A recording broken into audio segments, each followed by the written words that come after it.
Hello everyone. तो इस video में हम कार्तिकेयपुर या कत्यूरी राजवंश जिसको कहा जाता है इसको कंप्लीट करेंगे। ये इसका एक छोटा सा इंडेक्स है, यहाँ पे मैंने बनाया हुआ, एक बार आप इसको चेक देख लीजिए।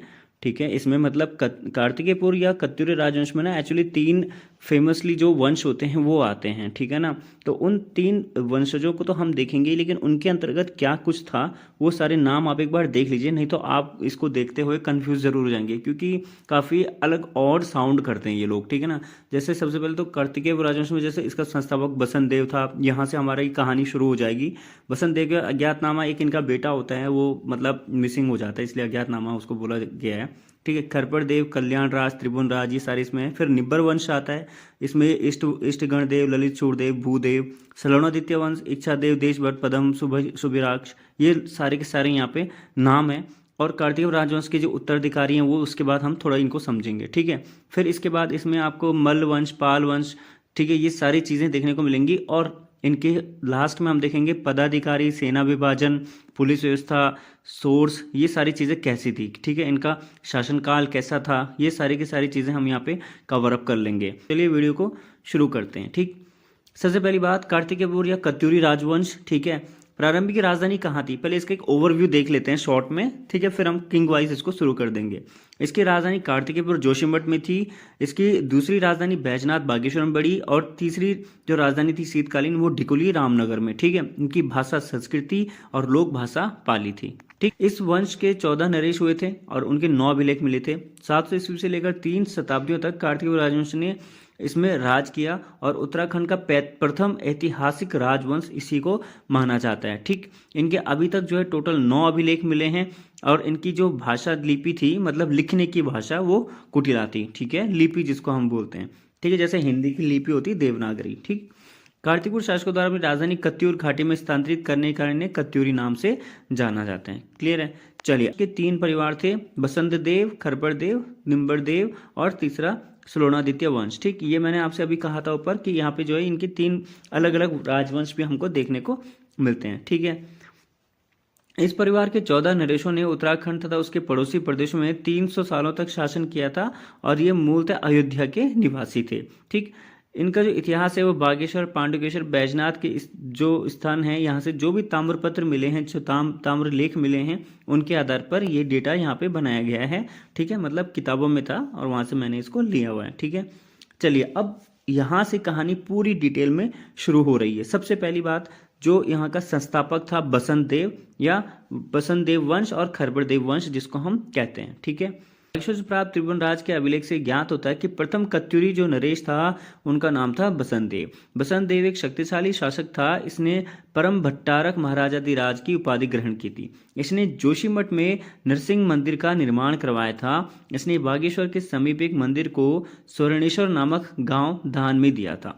बसंत देव प्रारंभ में स्वतंत्र शासक नहीं था, उसकी नियुक्ति यशोवर्मन द्वारा की गई थी, लेकिन यशोवर्मन को कश्मीर शासक ललितादित्य ने पराजित कर दिया था, जिस कारण उसे अपने राज्य का बहुत सा भाग खोना पड़ा था। ठीक, इस परिस्थिति का लाभ उठाकर बसंत देव ने स्वतंत्र कार्तिकेयपुर राजवंश की नींव डाली तथा जोशीमठ के पास कार्तिकेयपुर को अपनी राजधानी बनाई। ये मोस्ट इंपॉर्टेंट पॉइंट है इसका। ठीक है, याद रखिएगा।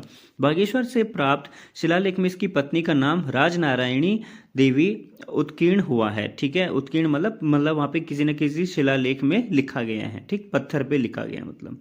इसके बाद आता है अज्ञातनामा, जो इनके पुत्र थे। बसंत देव का बाद उसका पुत्र गद्दी पर बैठा, किंतु उसका नाम शिलालेख से मिट जाने के कारण ज्ञात नहीं हो सका, इसलिए उसे अज्ञात नाम यहाँ पे दिया गया है। ठीक, फिर आते हैं खरपड़ देव।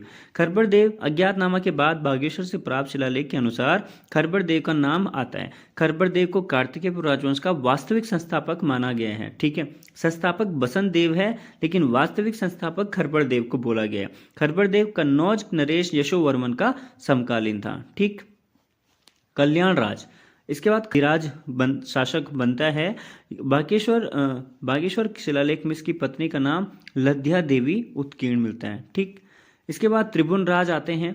कल्याण राज के बाद त्रिभुवन राज ने कत्यूरी वंश की सत्ता संभाली। त्रिभुवन राज ने किसी किरात पुत्र से संधि की थी। इसके द्वारा व्याघ्रेश्वर मंदिर को सुगंधित द्रव्यों के उत्पादन के लिए भूमि दान दी गई थी। ठीक है, पाल नरेश धर्मपाल ने गढ़वाल पर आक्रमण किया तथा खरपड़ देव वंश का अंत हो गया और एक नए वंश की निम्बर वंश की स्थापना हुई थी। ठीक है, याद रखिएगा इस चीज को कि पाल नरेश धर्मपाल ने गढ़वाल पर आक्रमण किया था तथा खरपड़ देव का अंत हो गया था। ये यहाँ पे इंपॉर्टेंट पॉइंट हो जाता है इसका, ठीक। और यहाँ से जो है निम्बर वंश की स्थापना हुई। चलिए, निम्बर वंश, ठीक। त्रिभुवन राज के बाद निम्बर ने कत्यूरी वंश की बागडोर संभाली, ठीक है। निम्बर वंश की स्थापना निम्बर ने की थी। निम्बर को बागेश्वर शिलालेख में निम्बर्थ तथा पांडुकेश्वर ताम्र लेख में निम्बरवम कहा गया। निम्बर ने पालों से संधि की थी और निम्बर ने जागेश्वर में विमानों का निर्माण करवाया था, ठीक है। निम्बर की रानी का नाम दाशु या नाथु देवी था और निम्बर को शत्रुहंता भी कहा जाता है, ठीक। इष्टगण देव, ठीक है। इसके बाद आते हैं इष्टगण देव। अभिलेखों को आधार मानकर कहा जा सकता है कि निम्बर का पुत्र इष्टगण इस वंश का स्वतंत्र शासक रहा होगा। उसके लिए अभिलेखों में परम भट्टारक महाराजाधिराज परमेश्वर शब्द का प्रयोग किया गया। इसने समस्त उत्तराखंड को एक सूत्र में बांधने का प्रयास किया था, ठीक है। इष्टगण देव ने जागेश्वर में लकुलीश, नटराज, नवदुर्गा, महिषमार्दिनी के मंदिरों का निर्माण करवाया था। इसकी पत्नी का नाम धरा देवी था, ठीक।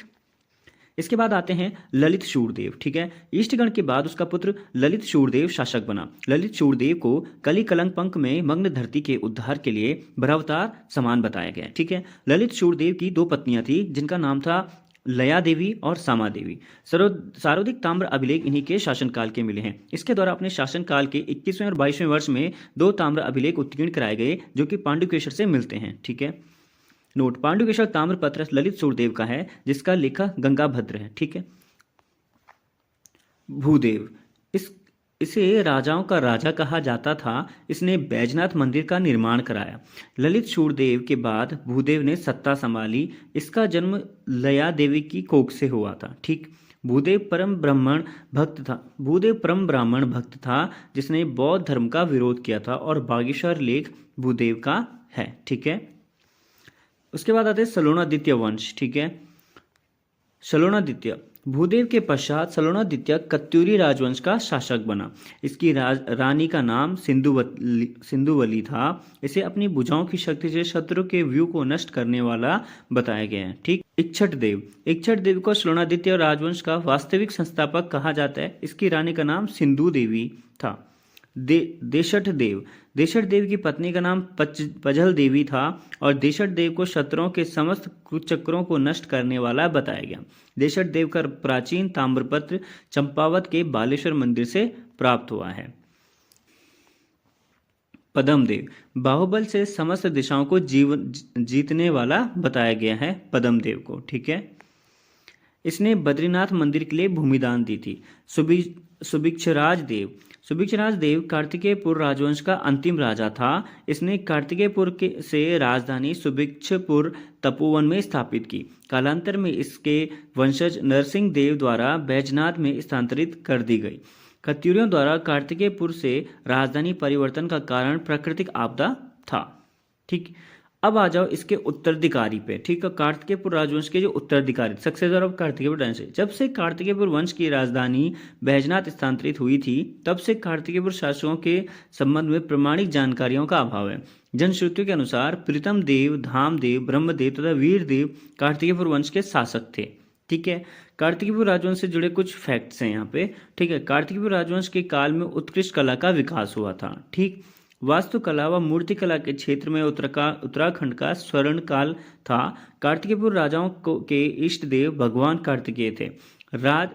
राजा शालिवाहन कार्तिकेयपुर राजाओं के आदि पुरुष माने जाते हैं। इन्होंने जागेश्वर मंदिर का निर्माण करवाया था।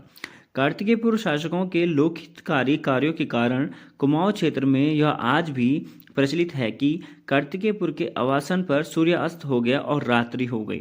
इस राजवंश के समय आदि गुरु शंकराचार्य उत्तराखंड आए और कत्यूरों ने उनकी शिक्षा को मानते हुए अनेक मंदिर बनवाए, जैसे पंच केदार, पंचबद्री, व्याघ्रेश्वर मंदिर, ज्योतिर्मठ इत्यादि, ठीक है। शंकराचार्य ने बौद्ध धर्म के प्रभाव को समाप्त करने तथा हिंदू धर्म की पुनः स्थापना में महत्वपूर्ण भूमिका निभाई। शंकराचार्य ने केदारनाथ, बद्रीनाथ मंदिरों का जीर्णोद्धार कराया और जोशी मठ में ज्योतिष मठ की स्थापना की। 820 में शंकराचार्य ने केदारनाथ में अपने शरीर का त्याग किया और यहीं इनकी समाधि है। शंकराचार्य ने बद्रीनाथ में विष्णु मूर्ति को नारद कुंड से निकालकर दोबारा प्रतिस्थापित किया था, ठीक, यहाँ पे पाल वंश का भी एक फैक्ट है। बैजनाथ अभिलेखों के आधार पर कहा जा सकता है कि 11वीं और 12वीं सदी में लखनपाल, त्रिभुवनपाल, रुद्रपाल, उदयपाल, चरुनपाल और महीपाल, अनंतपाल आदि पाल नामधारी राजाओं ने कत्यूर में शासन किया। लेकिन 13वीं सदी में पाल कत्यूर छोड़कर अस्कोट के समीप उकू चले गए और वहां आकर उन्होंने पाल वंश की स्थापना की। ठीक, मल्ल राजवंश। ठीक है, एटकिंसन के अनुसार नेपाली विजेता अशोक चल के गोपेश्वर लेख की तिथि 1191 है, लेकिन गोपेश्वर के त्रिशूल अंकित अशोक चल की दिग्विजय सूचक लेख में कोई तिथि नहीं है। 13वीं सदी में नेपाल में बौद्ध धर्मानुयायी मल्ल राजवंश का अभ्युदय हुआ है। ठीक है, यानी कि मल्ल राजवंश जो है नेपाल में स्थापित हुआ था। और बागेश्वर लेखानुसार 1223 में कृचल देव ने कार्तिकेयपुर के शासकों को परास्त किया था, जो स्वयं दुल्लू का राजा था। दुल्लू और जमुना से मल्ल राजवंश के अनेक लेख मिले थे, जिनसे ज्ञात होता है कि 13वीं से 15वीं सदी तक कुमाऊं गढ़वाल की लोक गाथाओं में कत्यूरी राज्य कहा जाता था। इस साम्राज्य का वास्तविक संस्थापक अशोक चल था। किसका? मल्ल राजवंश का। ठीक है, कत्यूरी वंश एक बार फिर से, वंश का संस्थापक वसंतदेव, कत्यूरी वंश की राजधानी जोशीमठ, द्वितीय राजधानी रणचोला कोट बाकेश्वर, कुल देवी इनकी कोट भ्रामरी, इनका धर्म शैव था। कोट भ्रामरी का मंदिर बागेश्वर में है। कत्यूरी शब्द का प्रयोग सर्वप्रथम एटकिंसन ने किया। कत्यूरी राजाओं का मूल निवास स्थान राजस्थान था। कत्यूरी वंश की जानकारी हमें मौखिक रूप से प्रचलित स्थानीय लोक गाथाओं व जागर से मिलती है। ठीक है, राजूला मालूशाही गाथा से पता चलता है कि कत्यूर 22 भाई थे और कत्यूरियों का शासन कई भागों में विभक्त था, जिसमें अशांति देव राजवंश, डोडी के मल्ल तथा अस्कोट के रजवार प्रमुख शाखाएं थे। ठीक है, अशांति देव वंश, देव ने अशांति देव वंश की स्थापना की थी। जोशीमठ से प्राप्त हस्तलिखित गुरु पादुका नामक ग्रंथ से अशांति देव के पूर्वजों में अग्निवराई, फीणवराई, सुबीतवराई के नाम मिलते हैं। केशवराय और बगड़वाई के नाम क्रमशः दिए हुए थे। अशांति देव ने जोशीमठ से राजधानी हटाकर कत्यूर के रणचोला कोट में स्थापित की थी और अशांति देव ने नाथपंथी संत नरसिंह के कहने पर अपनी राजधानी कत्यूर घाटी के रणचोला कोट में स्थापित की। उसके पश्चात कत्यूर में वंशाजी राय, गोरा राय, सांवला राय, इलयण देव, तिलण देव, प्रीतम देव, धामदेव और ब्रह्मदेव ने शासन किया था। ठीक, इस वंश का अंतिम शासक ब्रह्मदेव था, जो अत्यंत अत्याचारी था। जागरों में से बीरमदेव कहा गया है। 1191 में अशोक चल ने कत्यूरी राज्य पर आक्रमण कर इसके कुछ भाग पर अधिकार कर लिया था और 1223 में नेपाल के शासक कृचल देव ने भी कुमाऊं पर आक्रमण कर लिया था। राज्य को अपने अधिकार में ले लिया था। जिया रानी की लोक गाथा के अनुसार तमूर लंग ने 1398 में हरिद्वार पर आक्रमण किया था और ब्रह्मदेव से उसका सामना हुआ था। इसी के कारण इस राजवंश का अंत हो गया था। कत्यूरी राजवंश का स्वर्णकाल धामदेव के काल को कहा जाता है और कत्यूर की प्रसिद्ध नृत्यांगना छमना। ठीक है, कत्यूरी काल के पदाधिकारी ऑफिसर्स क्या थे? राजात्यम यह उस काल का सर्वोच्च पद था जो राजा को समय समय पर सलाह दिया करता था। महासामंत यह सेना का प्रधान होता था। महाकर तृतीका निरीक्षण संबंधी कार्यों की देखभाल करता था। इसे मुख्य ओवरसियर भी कह सकते हैं। उदाधिला आधुनिक सुपरिटेंडेंट जैसा पदाधिकारी होता था। सौदा भंगाधिकृत यह राज्य का मुख्य आर्किटेक्चर था, जो राजकीय निर्माणों की रूपरेखा तैयार करता था। ठीक है, प्रांतपाल सीमाओं का प्रहरी, जो सीमाओं की सुरक्षा का भार लिए होता था। वरमपाल सीमावर्ती क्षेत्रों में आवागमन पर कड़ी नजर रखने वाला पदाधिकारी। घटपाल गिरी अथवा पर्वतीय प्रवेश द्वार की रक्षा के लिए नियुक्त पदाधिकारी। नरपति नदी के घाटों पर आवागमन को सुगम बनाने के लिए नियुक्त पदाधिकारी तथा संदिग्ध व्यक्तियों की जांच भी करता था। कत्यूरी काल में गांव को कहा जाता था पल्लिका। कत्यूरी काल में ग्राम शासक को महत्तम कहा जाता था और तहसीलदार को कुलचारिक कहा जाता था। गुप्ता रक्षक को, अचपाटालिक लेखा परीक्षक को और महादंड नायक प्रधान सेनापति को। ठीक है, कत्यूरी सेना का विभाजन भी था। सेना को 4 भागों में डिवाइड किया गया था। ठीक है, पहला पदाहतिक पैदल सेना, इनका मुखिया गौलामिख कहलाता था। अश्वारोही इसका मुख्य अश्व बलाधिकृत होता था। गजारोही हस्ती बलाधिकृत होता था और उष्ट्रारोही इसका मुख्य उष्ट्र बलाधिकृत होता था। ठीक है। कत्यूरीकालीन पुलिस व्यवस्था भी थी। दांडी को खड़िग दंड और खड़धारी गधाधारी सिपाही थे जो राज्य तथा जनता की संपत्ति की सुरक्षा का ध्यान रखते थे। अपराधियों को पकड़ने वाला सर्वोच्च अधिकारी दोषापराधिक कहलाता था और गुप्तचर विभाग का सर्वोच्च अधिकारी दुस्साध्याधानिक था। ठीक है। कत्यूरी शासन के में आय साधन, ठीक है, कुछ सोर्स ऑफ इनकम भी थे। कत्यूरी शासक काल में आय का प्रमुख साधन कृषि, खनिज एवं वन थे। क्षेत्रपाल राज्य में कृषि की उन्नति का ध्यान रखता था और प्रभातार भूमि की नाप करता था। औपचारिक या पटकोषचारिक नामक अधिकारी भूमि के अभिलेख रखता था। खंडपति व खंड रक्षा स्थानाधिपति नामक अधिकारी खनिज तथा वनों की रक्षा तथा संबंधित उद्योगों की व्यवस्था करता था। ठीक है। कत्यूरी शासक काल के कर, ठीक है, इनके कुछ टैक्स भी थे। भोगपति व शैल्विक नामक अधिकारियों का काम करों को वसूलना था। भट्ट व चार प्रचार नामक अधिकारी प्रजा से बेगार लेते थे। डोडी परिवार के छोटे राजकुमार रैंका कहलाते थे। ठीक है। कत्यूरी शासन काल में प्रांतों का शासन। राज्य बहुत प्रांतों में विभाजित था जिनका शासन औपचारिक राज्यपाल के द्वारा होता था। औपचारिक यानी कि राज्यपाल के अंतर्गत आयुन्तक प्रांत के विभिन्न भागों में शासन चलाते थे। प्रांतों को विषयों में बांटा गया था जिनका सर्वोच्च पदाधिकारी विषयपति कहलाता था। कत्यूरी शासकों से 4 विषयों तथा एक लोक गाथा से एक अन्य विषय का पता चलता है, कार्तिकेयपुर विषय का। ठीक। प्राचीन कत्यूर जोशीमठ से गोमती उपत्यंक टंकणपुर विषय। ठीक है। अलकनंदा भागीरथी संगम से ऊपर अलकनंदा उपत्यंका तक और अंतराग विषय भागीरथी अलकनंदा की मध्यवर्ती उपत्यंका, ऐशाल विषय भागीरथी तथा यमुना की मध्यवर्ती उपत्यंका, मायापुर हाट हरिद्वार के निकटवर्ती भाबर क्षेत्र। ठीक। आबिर नामक व्यक्ति दुधारू पशुओं से दुग्ध प्राप्त करने का कार्य करता था। कत्यूरी अभिलेखों से ज्ञात होता है कि राजा परिवार की व्यक्तिगत संपत्ति में अनेक पशु, मुख्यतः गाय, भैंस, घोड़े तथा खच्चर भी होते थे। उनकी देखरेख करने वाला अधिकारी किशोर बड़चा गो शीघ्रकृत कहलाता था। ठीक है। कत्यूरी कालीन मापन व्यवस्था, ठीक है, इनकी कुछ मापन व्यवस्था भी थी। कत्यूरी शासन में द्रोण के अतिरिक्त नाली, एक पाथा, 2 सेर बीज वाली भूमि का उल्लेख है। प्राचीन भारतीय अभिलेखों में वाप का प्रयोग बीज की मात्रा प्रकट करने के लिए हुआ था।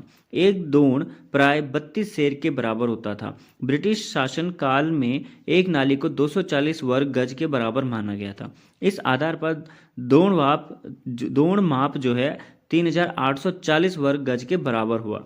गुप्त काल में कुलय शब्द का प्रयोग बहुत हुआ था। ठीक है। एक कुलय 8 दोण के बराबर माना जाता है और अर्थात जिसमें 256 सेर बीज बोया जा सके, जबकि ब्रिटिश कालीन मानक के अनुसार कुल 30,720 वर्ग गज के बराबर है। एक खरी 20 दोण के बराबर मानी जाती है। इसमें 640 सेर बीज बोया जाता है। ब्रिटिश कालीन माप अनुसार यह 76,800 वर्ग गज का क्षेत्र था। ठीक। कत्यूरी स्थापत्य कला, इस टाइम के जो आर्किटेक्चरल डिजाइन थे वो भी देख लीजिए।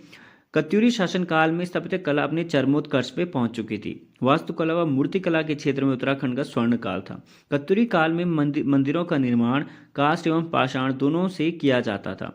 मंदिरों पर नागर शैली का प्रभाव देखने को मिलता है। कत्यूरी काल में मंदिर 2 प्रकार के होते थे, छत्रयुक्त और शिखर युक्त।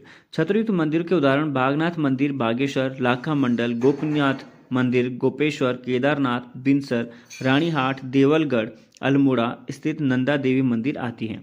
शिखरयुक्त मंदिर के उदाहरण बैजनाथ, जाकेश्वर, कटारमल, द्वाराहाट, जोशीमठ आदि बद्री इत्यादि हैं। ठीक है।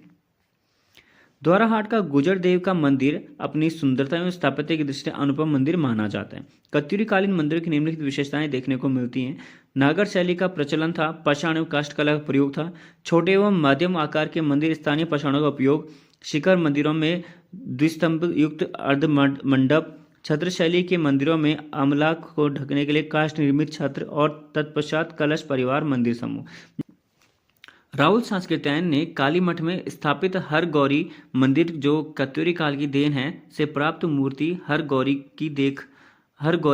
को देखकर कहा है, आज सारे भारत में इतनी सुंदर अखंड मूर्ति कहीं भी नहीं है। ठीक है। तो ये था कत्यूरी राजवंश, ठीक है। यहाँ पे मैंने किंग्स को पहले एक साइड कर दिया था, ठीक है ना, और उसके बाद जो है फिर फैक्ट्स को हमने लास्ट में एक साथ डाले हुए हैं, ठीक है। फिर भी कोई इन्फॉर्मेशन मिस हो गई तो आप कमेंट करके बताना, ठीक है। परफेक्ट तो कोई भी नहीं होता यार, फिर भी कोशिश करी है, ठीक है। आपको उम्मीद है पसंद आया होगा, तो चैनल को सब्सक्राइब करना। बाकी आगे मिलेंगे इनके कुछ क्वेश्चन आंसर्स और अन्य डायनेस्टीज़ को लिखे।